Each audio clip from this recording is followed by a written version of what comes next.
Hi, I'm meteorologist Tony Petrarca at the Pinpoint 12 Forecast Center. You've clicked on the Weather Now link on day number 2 of heat.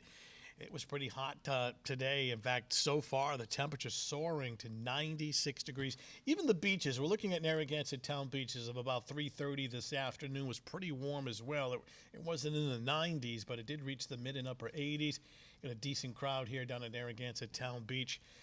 Humidity making it feel hotter. At one point, that feel-like temperature, the heat index, was close to 100. High temperatures so far today, actually a little correction there on the Providence, actually 96, but soaring to 95 in New Bedford as well as Taunton, Plymouth. I mean, the Cape was in the 90s, the Vineyard, Westerly. So, before any kind of a sea breeze settled in, even the coastline was fairly hot. Temperatures at this hour are still in the upper 80s to low 90s. The dew point remains elevated as expected, upper 60s to lower 70s along the South Shore, and that's just making this heat feel hotter. That's called the heat index. And at one point, for a couple of hours this afternoon, that feel-like temperature was running at 100.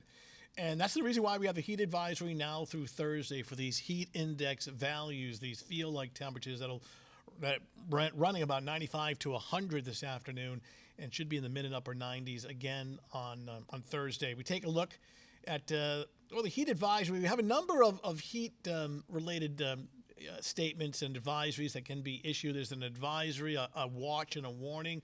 We're in an advisory, meaning by definition, you have to have these feel-like temperatures of 95 or higher for at least 3 hours. Now, an excessive heat watch means that there's a potential for feel-like temperatures of 105 or higher for several hours within the next 24 to 72 hours. And an excessive heat warning is something where a 105-degree heat index is likely for 3 or more hours coming up within a 12-hour period. We're not at that level. We're pretty much up in here, and we'll continue that into Thursday as well.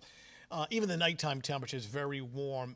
It's in the upper 80s at 7 o'clock. 11 o'clock in the evening, it's still close to 80 degrees with high humidity. You need the fans and the air conditioners. Thursday morning, already upper 80s with the sunshine, another very warm to hot, humid day. While perhaps Thursday's not as hot as today, by no means is it cool or comfortable. We should briefly get up to around 90 with mainly hazy sunshine. There is a slight risk of a strong thunderstorm near or just after sunset north and west of Providence, but a better part of Thursday is looking rain-free and storm-free, and temperatures still running well above average.